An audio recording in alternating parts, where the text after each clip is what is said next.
E veio a mim a palavra do Senhor dizendo: Filho do homem, profetiza contra os pastores de Israel.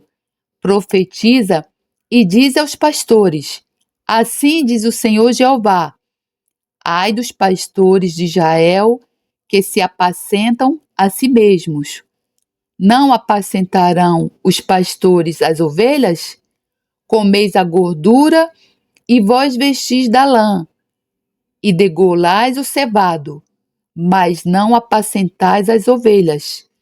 A fraca não fortalecestes, e a doente não curastes, e a quebrada não ligastes, e a desgarrada não tornastes a trazer, e a perdida não buscastes, mas dominais sobre elas com rigor e dureza.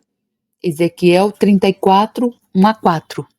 Audiolivro A Redescoberta da Igreja de Deus, de Derek Prince. 22. Pastores. Governar, ensinar, apacentar. Neste capítulo, iremos entrar mais profundamente no trabalho de um ancião ou pastor. Duas das principais funções desse ministério residente são governar e ensinar, tal como temos visto nessas e noutras escrituras. Os presbíteros, que governam bem, sejam estimados por dignos de duplicada honra, principalmente os que trabalham na palavra e na doutrina.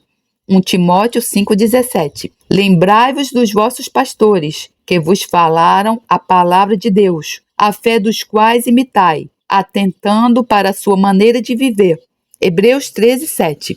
A terceira função principal é a de pastor. Olhai, pois, por vós e por todo o rebanho, sobre que o Espírito Santo vos constituiu bispos, para apacentardes a igreja de Deus, que ele resgatou com seu próprio sangue. Atos 20, 28. Apacentai o rebanho de Deus que está entre vós, tendo cuidado dele, não por força, mas voluntariamente, nem por torpe ganância, mas de ânimo pronto, nem como tendo domínio sobre a herança de Deus, mas servindo de exemplo ao rebanho. E quando aparecer o sumo pastor, alcançareis a incorruptível coroa de glória. 1 Pedro 5, 2, 4. Eu acredito verdadeiramente que o coração de um pastor é a marca distinta de um verdadeiro pastor ancião. É um homem que leva as pessoas no seu coração e vive continuamente entre elas como um protetor e guia. Vamos analisar um pouco melhor essas três funções. O ancião como governante. O verbo governar tem algumas aplicações interessantes no Novo Testamento, que indicam um grau muito definido de autoridade e disciplina. De fato, o homem não pode funcionar como um verdadeiro pastor ou ministro da igreja sem possuir e exercer real autoridade na sua função como líder e protetor. Vamos ver uma citação sobre o Messias, de Miqueias 5:2, que encontramos no Novo Testamento. E tu, Belém, terra de Judá, não és de modo algum a menor entre as cidades de Judá, porque de ti sairá o chefe que governará Israel, meu povo. Mateus 2,6. A palavra que é traduzida por governar é a palavra grega para pastor. A mesma palavra aparece 3 vezes no Apocalipse. Aqui está o primeiro exemplo. E ao que vencer e guardar até o fim as minhas obras, eu lhe darei poder sobre as nações, e com vara de ferro as regerá, e serão quebradas como vasos de oleiro, como também recebi de meu Pai. Apocalipse 2, 26, 27. O fato de que a referência é a um pastor é enfatizada pelo uso da palavra vara, mas em vez de ser uma vara de madeira ou bastão, era uma vara de ferro. Repara que a vara é transportada para quebrar as nações, como os vasos de barro são quebrados em pedaços. A imagem da autoridade e disciplina é muito poderosa nesta palavra. Do mesmo modo, lemos isto sobre a mulher descrita em Apocalipse 12:1, como sendo vestida do sol. E deu à luz um filho homem, que há de reger todas as nações, com vara de ferro. E o seu filho foi arrebatado para Deus e para o seu trono. Versículo 5. Novamente temos o Messias governando e apacentando com uma vara de ferro. Terceiro, lemos de Jesus Cristo. E da sua boca saiu uma aguda espada, para ferir com ela as nações. E ele as regerá com uma vara de ferro. E ele mesmo é o que pisa o lagar do vinho do furor e da ira do Deus Todo-Poderoso. Apocalipse 19:15. Não estou a sugerir que o pastor da igreja deva governar alguma vez com uma vara de ferro, mas estou a indicar que existe uma grande ilação de autoridade em cada um destes 3 casos em Apocalipse. A ênfase total na escritura não é tanto na ovelha estar sujeita ao pastor, isso está assumido. A verdadeira ênfase está nos pastores não dominarem sobre as ovelhas ou exercerem a sua autoridade em excesso. Isto é o reverso da situação da igreja moderna, onde a ideia de alguém que governa sobre outros é quase considerada ultrapassada. No entanto, existe um equilíbrio maravilhoso tecido no plano original de liderança de Deus. Os homens incumbidos com a extraordinária responsabilidade de equipar os santos para o trabalho do ministério têm que ter autoridade para fazê-lo, porque a autoridade exige autoridade. Mas, de acordo com o modelo bíblico, estes homens devem surgir do próprio corpo de crentes, que eles irão liderar. Deste modo, eles já possuem uma história e um historial com os membros do corpo e partilham cultura e visão semelhantes. Como é perfeito o plano de Deus. A autoridade é equilibrada pela relação, como sempre deveria ser. Um pastor que tem uma relação com seus companheiros não abusará deles. O nosso sistema moderno importa para dentro das nossas igrejas estranhos virtuais, que ou exercem autoridade à parte de relacionamento ou têm que lutar para obter a quantidade mínima de autoridade para fazer os seus trabalhos. O ancião como doutor, professor. O segundo aspecto do trabalho de um ancião ou pastor é ensinar, retendo firme a fiel palavra, que é conforme a doutrina, para que seja poderoso tanto para admoestar com a sã doutrina, como para convencer os contradizentes. Tito 1:9. Um ancião é alguém que foi minuciosamente ensinado. Por sua vez, ele deve ser capaz de ensinar a outros. Como vimos, essa imagem está apresentada muito claramente em 2 Timóteo 2:2, onde Paulo estava a dar instruções a Timóteo sobre como fazer surgir liderança de ensino na congregação. E o que de mim, entre muitas testemunhas, ouviste, confia-o a homens fiéis, que sejam idôneos para também ensinarem os outros. Isto é o que a Escritura apresenta para um ancião em relação ao ensino. Ele deve ter sido ensinado e depois deve ser capaz de transmitir o ensinamento que recebeu a outros líderes potenciais. Deste modo, existe sempre uma oferta de potencial de liderança de ensino. Isto nunca se extingue, mas é transmitido de geração em geração. De novo, para professores no corpo local de crentes, temos que nos afastar da imagem de uma personalidade de púlpito. No último capítulo, usei o exemplo de Paulo para indicar que, num certo sentido, o Ministério de Ensino dentro do corpo global pede uma exposição pública da Escritura de um modo bastante sistemático. Contudo, para o ancião local, o ensino está numa escala muito menor. É aconselhamento pessoal e ensino de pequenos grupos. Muitos homens que não se encontram plenamente à vontade no ministério de púlpito poderão ser extremamente eficazes e muito mais úteis na instrução pessoa a pessoa, que é desesperadamente necessária na igreja de hoje. Como me encontro no ministério de ensino, aprecio esse fato continuamente. Quando estou pregando fora e acabo um sermão, é possível que tenha uma fila de 15 ou mais pessoas esperando para me fazerem perguntas. Outros que estejam no mesmo tipo de ministério experimentarão a mesma coisa. Todavia, a maioria dessas questões deveria e poderia ser respondida por qualquer ancião normalmente preparado. Não existe necessidade de fazer fila e esperar para algum pregador visitante responder essas questões. Mas tenho chegado à conclusão que, na maioria dos casos, que essas pessoas não têm ninguém a quem se dirigir localmente para obterem a resposta às suas questões. Novamente, essa é uma das necessidades desesperantes que devemos procurar resolver na igreja neste tempo. O ancião como pastor.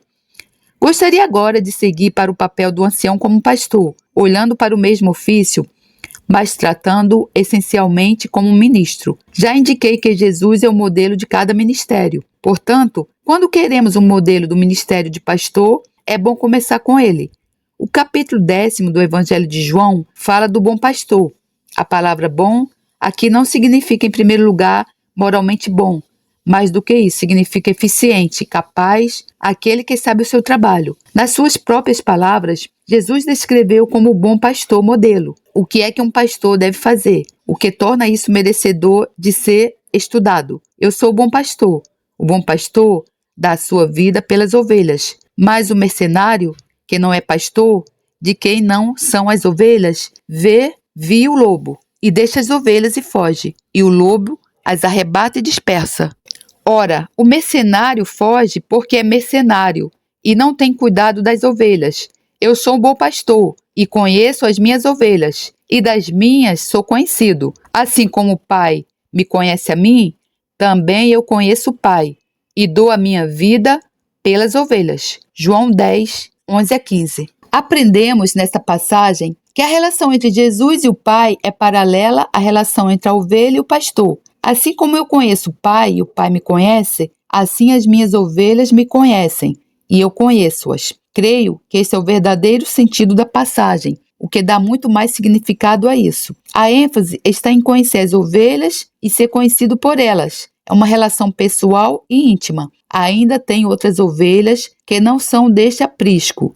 Também me convém agregar estas, e elas ouvirão a minha voz, e haverá um rebanho e um pastor. As minhas ovelhas ouvem a minha voz, e eu conheço-as, e elas me seguem. João 10, 16 e 27. 4 características do ministério de pastor. Podemos ver 4 características do ministério de pastor baseados nessas palavras de Jesus. A primeira é dar sua vida. Essencialmente, a vida do pastor não pertence a ele próprio, mas às ovelhas. A vida do pastor não pertence a ele próprio, mas às ovelhas. Qualquer pessoa que deseje levar uma vida de alto prazer, autoindulgência, não tem nenhum direito de estar nesse ministério. A primeira exigência é que ele ponha sua vida no altar para Deus e para o serviço do povo de Deus. Um homem que não deseje viver como servo para o povo de Deus não pode cumprir esta chamada. Segundo, o pastor é obrigado a conhecer as suas ovelhas individualmente, numa relação pessoal próxima. Terceiro, ele é obrigado a ser conhecido pessoalmente, acessível às ovelhas. Quarto, ele é obrigado a falar e a guiar.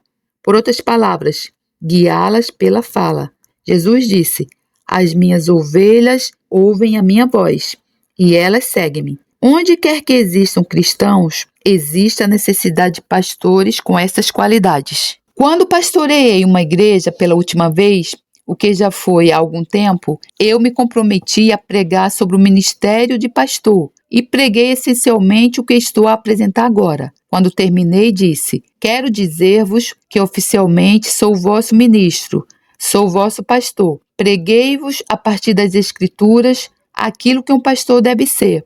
Depois disse-vos: não quero ser um hipócrita. Quero reconhecer publicamente perante todos vós que eu sei que não estou a fazer o que um pastor deve fazer. Podeis criticar-me, mas pelo menos não sou um hipócrita. Uma razão por que não estou a fazê-lo é porque eu não consigo fazê-lo. Vós sois muitos, e eu não tenho tempo suficiente para ter essa espécie de relação e para oferecer esse tipo de ministério. Não era uma grande congregação. Elas eram aproximadamente cerca de 200 pessoas. Todavia, estava absolutamente fora de questão para mim oferecer-lhes o tipo de ministério apresentado na Escritura. Existem muitos homens bons que são pastores e que estão a fazer o que podem. No entanto, muitos pastores que tentam fazer esse trabalho acabam com uma crise de nervos ou um ataque cardíaco, simplesmente porque não é possível para algumas pessoas exercerem esse tipo de ministério com um grande número de pessoas. Essa verdade fez-me ver muito claramente que o ministério de pastor não pode ser exercido numa grande congregação, sozinho, sem ajuda.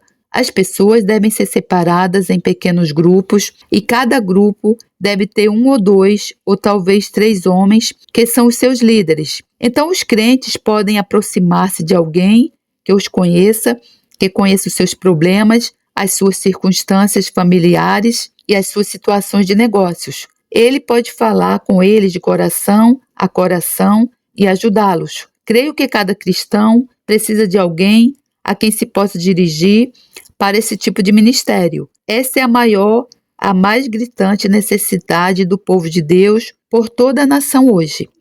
O Salmo do Pastor. Vejamos agora umas outras passagens que falam do ministério de um pastor.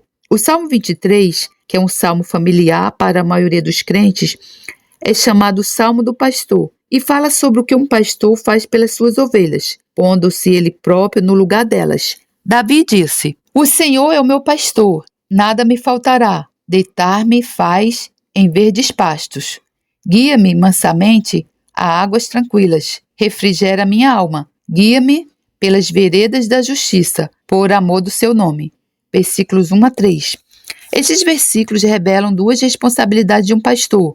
1. Providenciar água e pastagem. 2. Proteger, cuidar e controlar. Além disso, o cajado do pastor é o símbolo de governar. É da responsabilidade do pastor ver se as ovelhas não vão para lugares errados ou perigosos e desviá-las do perigo e mantê-las em segurança. As expectativas de Deus para os pastores.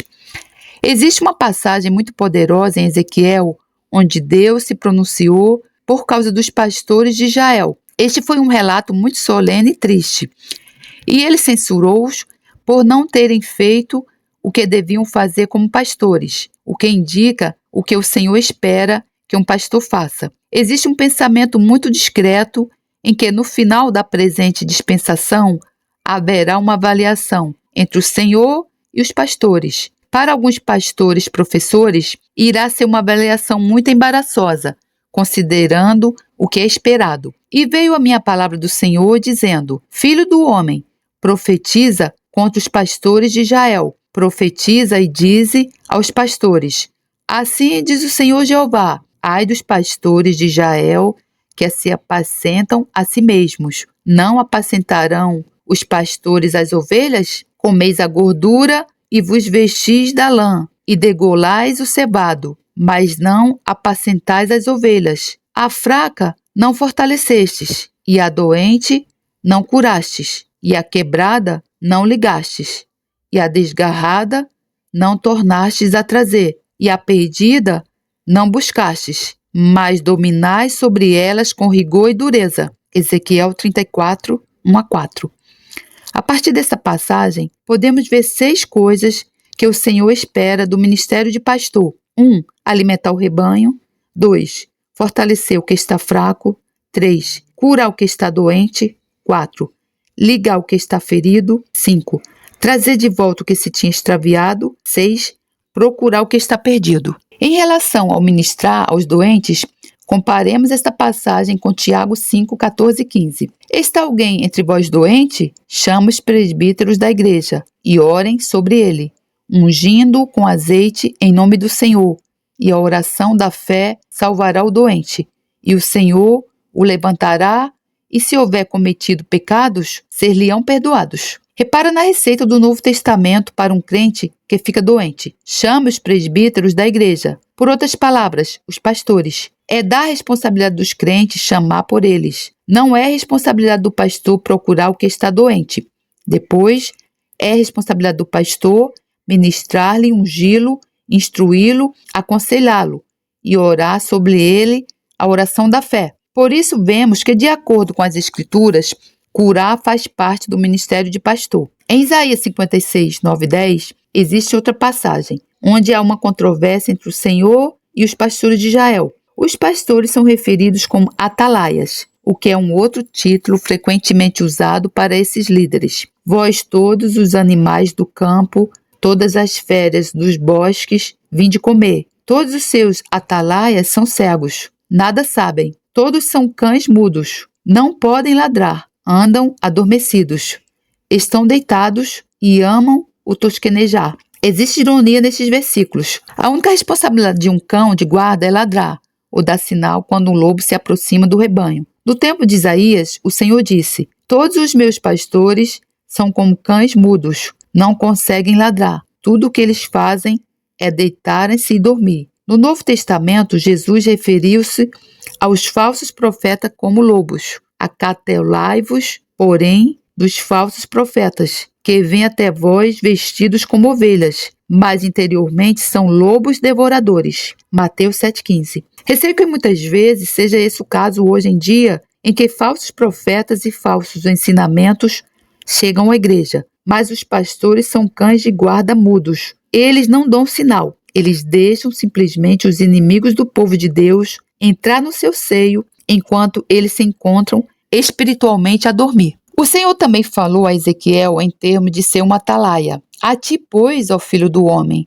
te constituí por atalaia sobre a casa de Israel. Tu, pois, ouvirás a palavra da minha boca e lá anunciarás da minha parte. Se eu disser ao ímpio, ó ímpio, certamente morrerás, e tu não falares para desviar o ímpio do seu caminho, morrerá esse ímpio na sua iniquidade, mas o seu sangue eu o demandarei da tua mão. Mas quando tu tiveres falado para desviar o ímpio do seu caminho, para que se converta dele, e ele se não converter do seu caminho, ele morrerá na sua iniquidade, mas tu livraste a tua alma.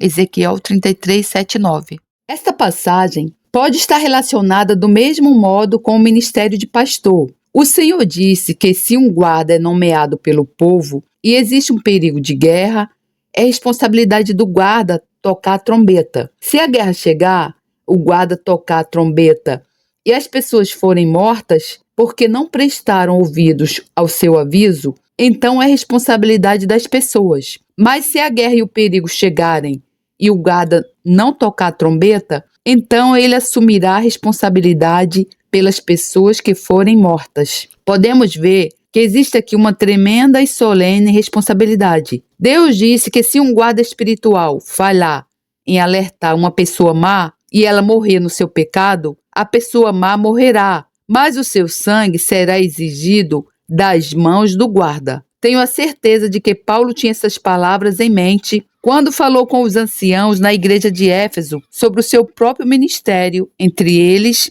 e desafiou-os a andarem pelos mesmos princípios. Como nada que útil seja, deixei de vos anunciar e ensinar publicamente pelas casas, testificando tanto aos judeus como aos gregos a conversão a Deus e a fé em nosso Senhor Jesus Cristo. Atos 20, 20 e 21. Paulo podia honestamente dizer que não tinha escondido nada da verdade que os efésios precisavam conhecer. Ele revelou-lhes por completo toda a verdade. Portanto, no dia de hoje, vos protesto que estou limpo do sangue de todos, porque nunca deixei de vos anunciar todo o conselho de Deus. Versículo 26 a 27.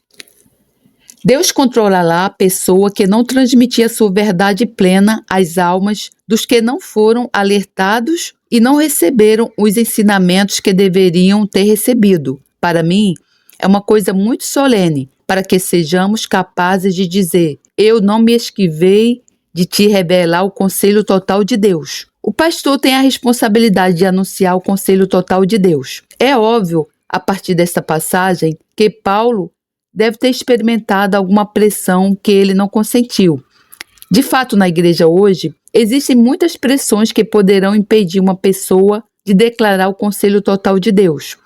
Conheço muitos homens que sabem muito mais do que aquilo que pregam. As pressões que os impedem de declarar o que eles sabem são várias: confessionais, sociais ou financeiras. O que acontecerá se eu ofender os membros ricos? O que acontecerá se eu for contra os ensinamentos da minha denominação? Mas Paulo teve sempre em mente que tinha que responder primeiramente a Deus e não aos homens pelo que ele pregava e ensinava. Ele era responsável por declarar o que sabia ser verdade da palavra de Deus e não guardar nada. Creio que a Escritura ensina que isso está incluído na responsabilidade do pastor, um ministério exigente. Agora vamos ver o testemunho de Jacó como pastor. Eu ouvi essa pregação na terra de Israel há alguns anos atrás e causou um profundo impacto em mim. Jacó, que serviu durante 20 anos com seu tio Labão como pastor,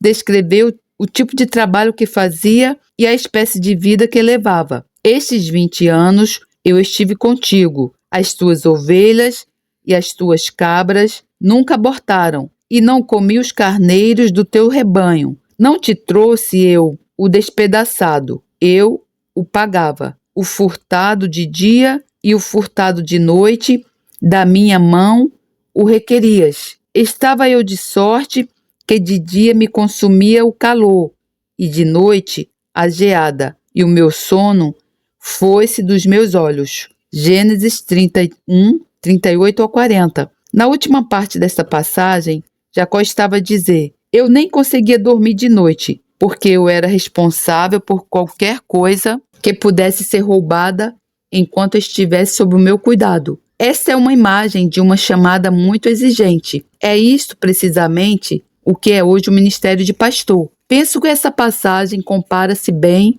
com Hebreus 13:17. Obedecei a vossos pastores e sujeitai-vos a eles, porque velam por vossa alma, como aqueles que hão de dar conta delas, para que o façam com alegria e não gemendo, porque isso não vos seria útil.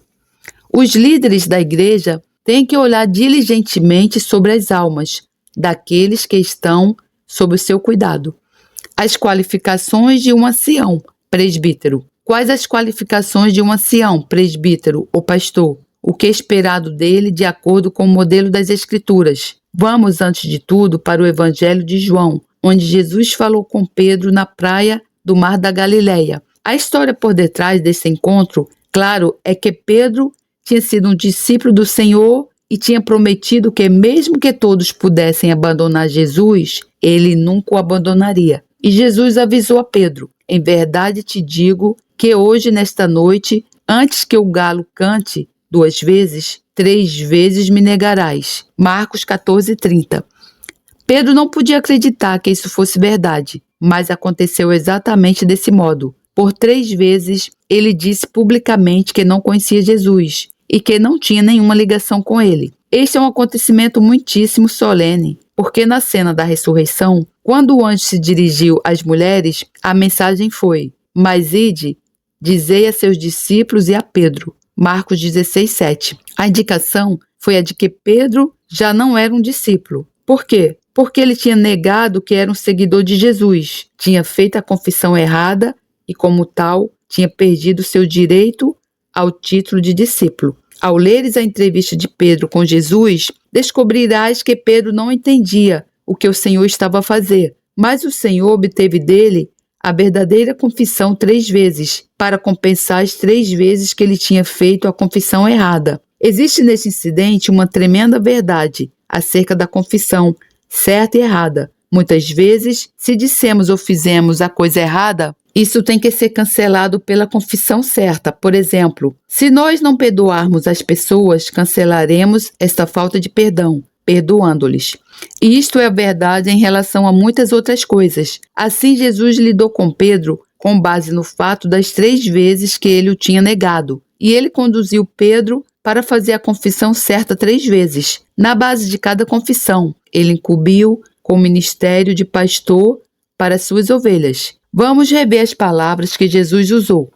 Vou providenciar amplificação nas palavras em ordem a realçar o sentido exato, a partir do original grego. E depois de terem jantado, disse Jesus a Simeão Pedro: Simão, filho de Jonas, amas-me? A palavra mais forte em grego para amor, apaixonadamente, totalmente, devotamente. Mais do que estes, mais do que os restantes discípulos, porque disseste que quando eles me abandonassem, tu irias ficar comigo. E ele, Pedro, respondeu: sim, Senhor, tu sabes que te amo. Uma palavra mais fraca que de um amigo. Eu gosto muito de ti. Jesus disse-lhe: apacenta os meus cordeiros.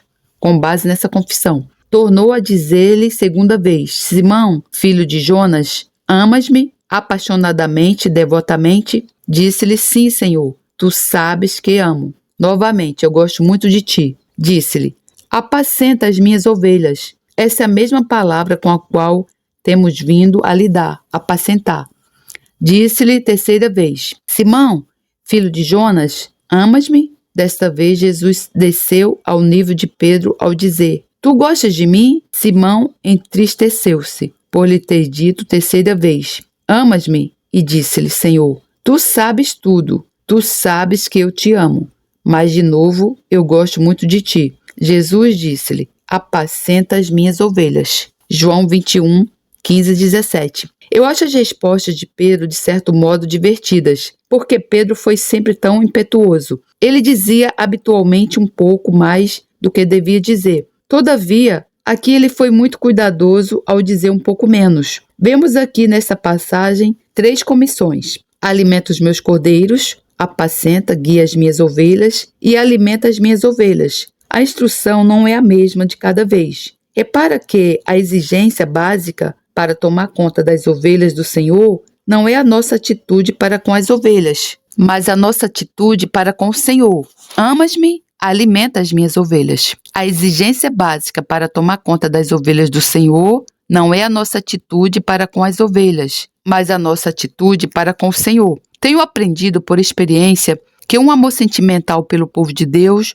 nunca irá ver uma pessoa através desse trabalho. Se os nossos olhos e as nossas mentes estiveram centrados nas pessoas, chegará um momento em que das duas uma, ou elas agirão de uma maneira tão maldosa e indigna que o nosso amor não será suficientemente forte, ou ao amá-las, permitiremos que elas mandem em nós e nos levem a fazer coisas que o Senhor não quereria que nós fizéssemos. Tenho visto muitas pessoas extraviarem-se nesse tipo de ministério através de uma espécie de afeição humana de segunda classe, compaixão ou emoção, que simplesmente não resiste ao teste dos tempos difíceis. Esses tempos são quando o povo de Deus é ingrato e crítico, quando eles falam sobre ti nas tuas costas e não apreciam nada do que faças por eles. Se não existir nada mais alto do que amor por eles, não irá resistir ao teste. Aquilo que resiste ao teste, aquilo que faz um homem avançar e o manter fiel, é a devoção ao próprio Senhor. Por isso, a primeira exigência, que é básica em relação a todas as outras, é uma verdadeira dedicação ao Senhor Jesus Cristo. Se nós tivermos isso, então ele dirá: vou comissionar-te para seres um pastor para as minhas ovelhas. Com esta base, a Escritura então enumera um número bastante considerável de qualidades de personalidade que são exigidas num ancião ou num pastor. Qualquer pessoa que apareça com 100% nessas qualidades tem definitivamente um caráter extraordinário. Essas listas foram tiradas de 1 Timóteo 3, 1-7 e Tito 1, 5-9, as quais eu resumirei. Sugiro que leias a versão King James e outras 2 ou 3 versões e compares as palavras desta passagem para que assim possas ter uma imagem muito clara das qualidades necessárias. Dar-te-ei o meu resumo sobre 3 títulos: integridade pessoal, situação familiar e capacidade espiritual. Este sumário tenciona ser apenas um panorama geral. É bastante possível que, ao estudares por ti próprio esta passagem, ainda faças melhor. Integridade pessoal. O que se segue são exigências positivas. Ele tem que ser irrepreensível. Uma coisa boa, nada fácil, simples. Com que começar, não é? Por outras palavras, não pode existir nada na sua vida que seja tão óbvio e persistente para que as pessoas não o queiram como um ancião devido a isso. Ele também tem que ser vigilante, paciente, autocontrolado, justo, santo e um amante do bem. Depois há as coisas que um ancião não pode ser, as negativas. Ele não pode ser teimoso, ambicioso, invejoso, ganancioso, irritadiço, violento ou um bêbado. Situação familiar. A Escritura apresenta alguns pontos em relação à personalidade de um ancião e a sua situação familiar. 1. Ele tem que ser marido de uma só esposa. 2. A casa e os filhos têm que estar sob disciplina. 3. Ele tem que ser capaz e desejar mostrar hospitalidade. Não somente desejar, mas também ser capaz. Como vês, se os filhos não estiverem sob disciplina, um homem não pode realmente mostrar hospitalidade. Tenho estado em casas em que não se conseguia ter uma conversa inteligente e consecutiva, porque as crianças estavam a fazer um barulho tal e brigando tão continuamente que ninguém podia dizer mais do que 5 palavras sem ser interrompido. Uma grande parte depende de toda a atmosfera da casa. 4. Ele tem que ser respeitado na comunidade. Isto é essencial. O líder de uma congregação local tem que ser um representante digno dessa congregação, perante os que não são crentes ou cristãos comprometidos. Já havia acontecer que um homem que tinha sido um alcoólico, que batia na esposa e por aí adiante, mas que se converteu maravilhosamente, passado alguns dias ser colocado em alguma posição na igreja. Isto é um erro. Graças a Deus pela sua extraordinária conversão, mas não se pode esperar que o mundo acredite nisso. O homem terá que se pôr à prova, a ele próprio e a sua vida, para que ele ganhe o respeito da comunidade antes que seja posto em tal posição. Capacidade espiritual. Um ancião tem que estar muito bem fundamentado na doutrina e capaz de ensinar a outros. Essa qualidade reflete aquilo que já vimos em detalhe em outros capítulos deste livro, acerca dos apóstolos e anciãos estudando e compreendendo as Escrituras e sendo capazes de transmitir esse conhecimento a outros crentes. A nomeação dos anciãos presbíteros. Nomear anciãos, portanto, combina duas exigências. Primeira, reconhecer os homens que o Espírito Santo tem estado a preparar para este ministério. Segundo, conhecer e aplicar os padrões da Escritura. Nomear anciãos exige reconhecer aqueles a quem Deus tem estado a preparar e aplicar os padrões da Escritura.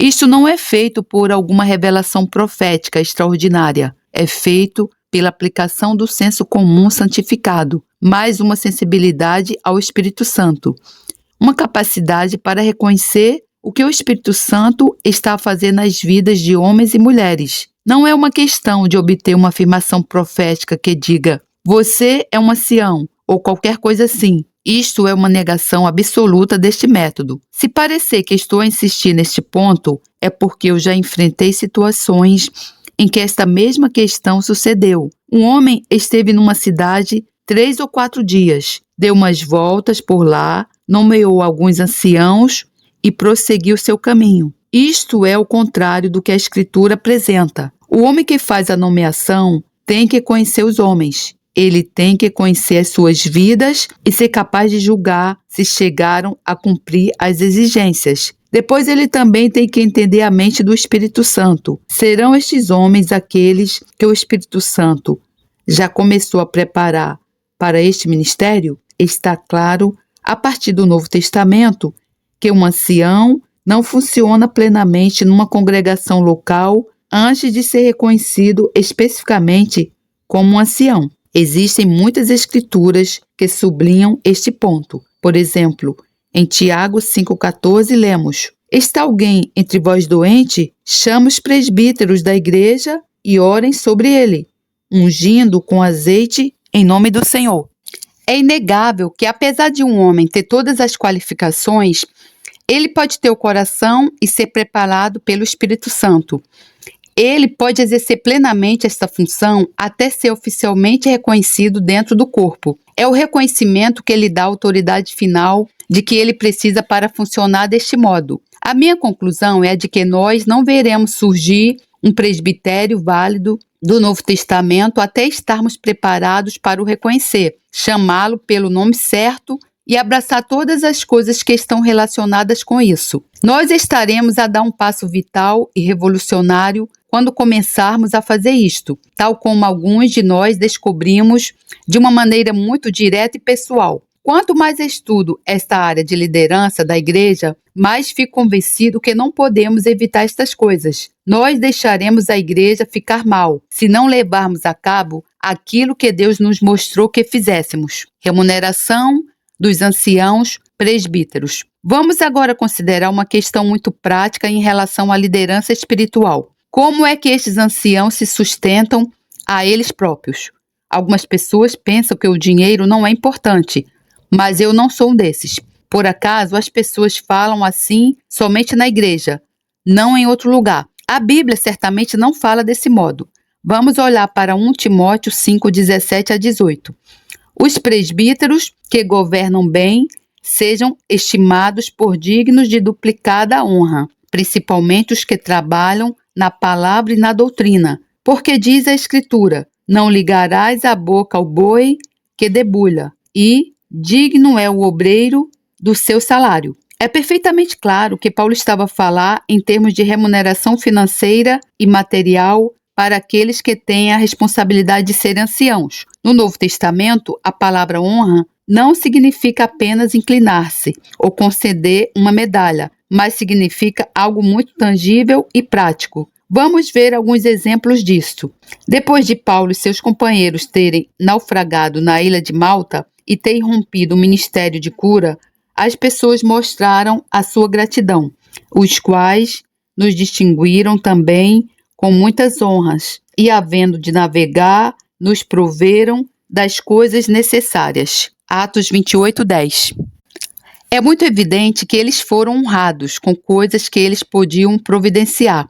Por outras palavras, eles trouxeram-lhes provisões, tais como comida e roupa, tudo o que eles precisavam para as suas necessidades materiais e físicas. Se já alguma vez ministraste numa sociedade mais primitiva, tal como em alguns países da África, muitas vezes, quando acabas de pregar, dar-te-ão uma galinha, espigas de milho, alguns grãos de café e coisas assim. Isto são honras, mas são honras muito práticas e necessárias. Nesse tipo de sociedade, elas são coisas que te mantêm vivo.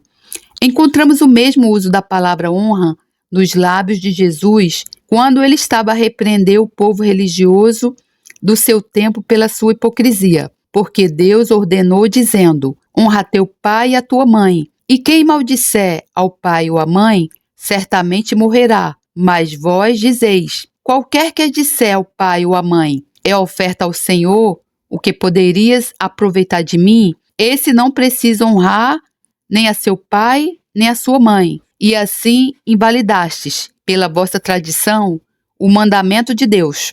Mateus 15, 4-6. As pessoas eram obrigadas a sustentar os seus pais e a cuidar deles, mas alguns diziam aos seus pais com completa hipocrisia religiosa: eu dediquei ao Senhor aquilo que deverias obter de mim, por isso não podes ter. Aquilo era o seu acovardar-se. Jesus disse: hipócritas. Mas repara que ele falava em sustentar os pais financeira e materialmente, em termos de lhes mostrarem honra. Por isso a palavra honra tem essa conotação, não exclusivamente, mas está incluída nela, de provisão financeira e material. É claro que isto era o que Paulo pretendia quando disse: os presbíteros que governam bem sejam estimados por dignos de duplicada honra, porque diz a Escritura: não ligarás a boca ao boi que debulha, e digno é o obreiro do seu salário. Digo isto com algum realce, porque as obras de Deus serão certamente enfraquecidas se não forem feitas provisões financeiras para aqueles que entram a tempo inteiro no ministério. Essa seria uma maneira segura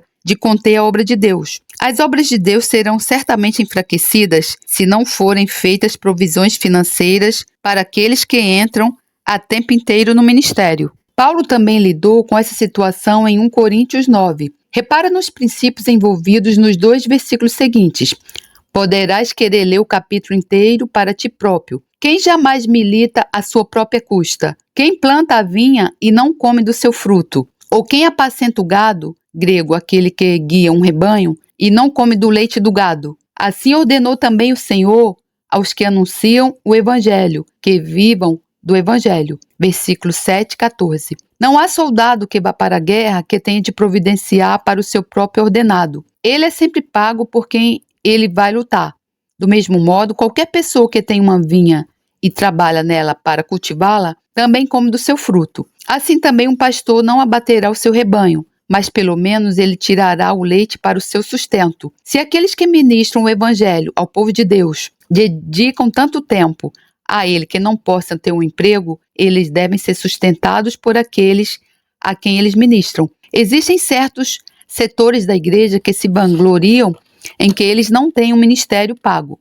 No entanto, tenho visto que esta prática, em última análise, prejudica a eficiência dos servidores de Deus. Considerando que se um homem não estiver a trabalhar a tempo inteiro como um ancião, então provavelmente ele não precisará de uma remuneração completa. Ou se um homem tem outra fonte de receita e é independente, então talvez ele não precise de compensação completa. Contudo, se ele passa muito tempo ensinando a palavra, então terás que recompensá-lo através da remuneração.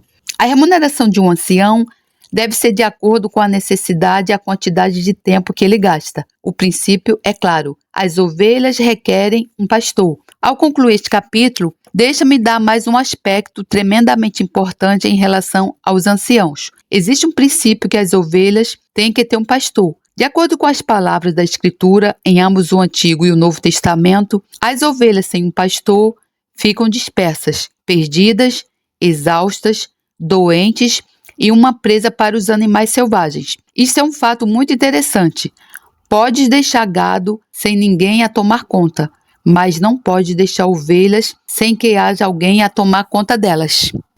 Tanto quanto eu compreendo o Novo Testamento, isto aparece na obrigação pessoal de cada crente. Das duas, uma. Ou tens que ser um pastor, ou tens que ter um pastor. Um dos dois, ou tu estás a exercer o ministério de pastor, ou tens que estar sob o ministério de um pastor. A Escritura não faz provisão para nenhuma ovelha estar sem pastor. No entanto, hoje, se olhares por este país, verás milhares e milhares de pessoas que não têm pastor, não conhecem pastor, e elas próprias não são pastores. O resultado é que andam dispersas, perdidas, fracas espiritualmente, doentes, e uma presa para todos os mentirosos e falsos profetas que se alimentam do povo de Deus quando não está protegido. Estar sob o ministério de um pastor é um compromisso para poder ser um discípulo. Ou seja, se quiseres ser discípulo, tens que estar sob o ministério de um pastor. Atos 16, 26 diz: os discípulos foram chamados cristãos pela primeira vez em Antioquia. Para mim, essa afirmação é definitiva. Um cristão é um discípulo. Um cristão que não é um discípulo não tem direito ao título de cristão. Um discípulo é alguém que está sob disciplina. A palavra indica isso. Dentro da igreja, deve haver disciplina. É necessário haver aqueles que governam e é necessário haver aqueles que são governados. Para ambos, é requerida a graça divina. Eu aceito isso como um princípio em que uma pessoa que não deseja ser governada nunca pode ser qualificada para governar. Ao aproximarmos do fim desta sessão sobre a liderança da igreja, fui inspirado a juntar esse pensamento. Ninguém no seu inteiro juízo alguma vez se chamaria a si próprio para uma posição de liderança se realmente temesse a Deus. É uma coisa natural desejar posição e importância, mas é uma coisa perigosa entrar na liderança sem a iniciativa de Deus. É uma coisa natural desejar posição e importância, mas é uma coisa perigosa entrar na liderança sem a iniciativa de Deus. A restauração da liderança bíblica é essencial hoje, especialmente em nações como a China, onde o evangelho está em expansão e os líderes são urgentemente necessários. Por isso, se és um líder, deves medir-te a ti próprio pelos padrões da Escritura. Coloca a ti mesmo as seguintes questões: estarei eu a andar na esfera e nas responsabilidades delineadas para o meu papel dado por Deus? Obedecerei a Deus? Se és um membro, podes perguntar a ti próprio: compromete-me-ei a orar para que Deus faça surgir líderes segundo o seu próprio coração? Orarei para que os seus líderes o representem fielmente? Ao fazermos estas coisas, a liderança da igreja local será capaz de cumprir a sua chamada para governar, ensinar e apacentar o rebanho de Deus. E ao nosso Senhor Jesus Cristo, profunda honra e esplendorosa glória ao Rei de todos os tempos, Deus único, imortal, invisível, sempre e sempre. Amém. Glórias a Deus, louvado seja o meu Senhor, que a graça do Senhor Jesus Cristo, o amor de Deus e a comunhão do Santo Espírito estejam com todos vocês. Amém. Irmão, vou deixar um versículo bíblico aqui para você meditar na palavra do Senhor. Esse versículo bíblico é quando o ministério de João Batista terminou e o de Jesus começou aqui na terra. Ele disse: desde então começou Jesus a pregar e a dizer: arrependei-vos, porque é chegado o reino dos céus. Mateus 4,17. Então, irmão, você olha à tua volta e observa só como é que está o mundo. Irmão, você precisa fazer a seguinte pergunta: o que está faltando para eu me arrepender? para você verdadeiramente se arrepender. O que é o arrependimento, irmão? O arrependimento é você não olhar para trás, é você se arrepender, é você largar o pecado, é você se arrepender de coração, porque Deus vê o nosso coração. Não adianta falar da boca para fora, eu me arrependi e amanhã fazia a mesma coisa, não é. Irmão, o arrependimento é você ser uma nova criatura. A palavra de Deus diz, eis que tudo se fez novo, as coisas velhas ficaram para trás, né? Então, o arrependimento é você não voltar atrás. Irmão, não adianta você pecar hoje, ajoelhar à noite, pedir perdão e amanhã fazer a mesma coisa. Isso não é arrependimento, irmão. O outro versículo que eu quero deixar. As misericórdias do Senhor são a causa de não sermos consumidos, porque as suas misericórdias não têm fim, renovam-se cada manhã. Lamentações 3, 22 a 25. Então, irmão, o que você está esperando para você clamar a Deus pela sua misericórdia? Veja bem o que a palavra de Deus diz. As misericórdias do Senhor, elas se renovam todas as manhãs. Veja bem, irmão, como Deus é amoroso, como Deus quer te salvar, como Deus está te oferecendo um lugar à sua mesa para te chamar de meu filho, porque por enquanto você é criatura. Você só pode ser chamado filho de Deus quando você se arrepender e aceitar Jesus Cristo como Senhor Salvador da sua vida e confessar com a sua boca. Porque você só pode chegar a Deus através do seu único Filho, Jesus Cristo, que foi para a cruz pelo perdão dos seus pecados. E o outro versículo bíblico é: então vocês clamarão a mim, virão orar a mim, e eu os ouvirei. Vocês me procurarão e me acharão, quando me procurarem de todo o coração. Jeremias 29, 12 e 13. Veja bem, você precisa orar a Deus, clamar a Deus de todo o seu coração. Sendo assim, Deus te ouvirá e te chamará, te salvará. E o outro versículo é um versículo muito poderoso, que diz assim: então a mim clamarão, mas eu não responderei. De madrugada me buscarão, mas não me acharão. Provérbios 1, 28. Irmão, você está esperando o quê? Qual é a situação que você está esperando, irmão, para você clamar ao Senhor pela misericórdia de Deus e pedir perdão dos seus pecados, irmão? O que está faltando, irmão? Você precisa se perguntar o seguinte: se você partir hoje, irmão, para onde a tua alma vai, irmão? Para o céu ou queimar no lago de fogo de enxofre para o resto da sua vida, né? Você precisa, irmão, ter em mente isso, que vai chegar uma hora que você vai clamar ao Senhor.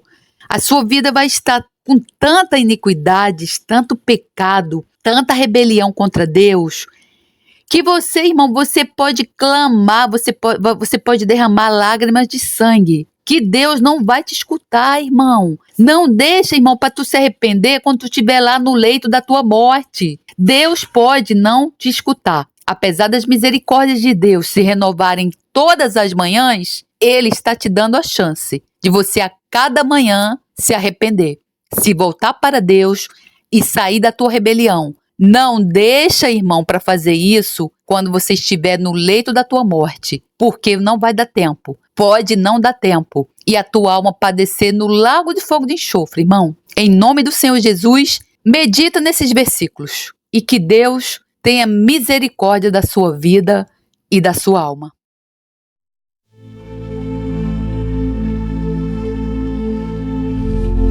Deus meu, por que me desamparaste? Porque você acompanha o meu auxílio e as palavras do meu bramido. Deus meu, eu clamo de dia, e tu não me ouves de noite, e não tenho sossego. Porém tu és santo, tu que habitas entre os louvores de Israel. Em você confiamos em nossos pais. Confiei, e tu os livraste. A ti clamaram, e escaparam. Em você confiaram, e não foram confundidos. Mas eu sou verme, e não homem, opróbrio dos homens e desprezo do povo. Todos os que me veem zombam de mim, estendem os lábios e meneiam a cabeça, dizendo: confiou no Senhor, que o livre-o, pois nele tem prazer. Mas tu és o que me tiraste do ventre. Fizeste-me confiar estando aos seios da minha mãe. Sobre você fui lançado desde a mãe. Tu és o meu Deus desde o ventre de minha mãe. Não te alongues de mim, pois a angústia está perto. E não há quem ajude, muitos passeios me cercaram. Fortes touros de Bazã me rodearam. Abriram contra mim suas bocas, como um leão que despedaça e que ruge. Como água me derramei, e todos os meus ossos se desconjuntaram. O meu coração é como cera, derreteu-se no meio das minhas entranhas. A minha força se secou como um caco, e a língua se me pega ao paladar. E eu puseste no pó da morte, pois me rodearam cães. O ajuntamento de malfeitores me cercou, traspassaram-me as mãos e os pés. Poderia contar todos os meus ossos. Eles vêm e eu contemplam, repartem entre si as minhas vestes e lançam sorte sobre a minha roupa. Mas tu, Senhor, não te alongues de mim. Força minha, apresse-te em socorrer-me. Livra minha alma da espada e a minha predileta da força do cão. Salva-me da boca do leão. Sim, ouviste-me das pontas dos bosques selvagens. Então declarei o teu nome aos meus irmãos. Louvar-te-ei no meio da congregação. Vós, que temeis ao Senhor, louvai-o. Todos vós, semente de Jacó, glorificai-o. E temei-o todos vós, semente de Israel. Porque não desprezou nem abominou a aflição do aflito, nem escondeu dele o seu rosto. Antes, quando ele clamou, ouviu. Ó, meu louvor será de ti na grande congregação. Pagarei os meus votos perante os que o temem. Os mansos comerão e se fartarão. Louvarão ao Senhor os que o procuram. O seu coração viverá eternamente. Todos os limites da terra se lembrarão e se converterão ao Senhor. E todas as famílias das nações adorarão apresentar a sua face. Porque o reino é do Senhor e ele domina entre as nações. Todos os que na terra são gordos comerão e adorarão. E todos os que descem ao pó se prostrarão diante dele. E ninguém poderá reter viva a sua alma.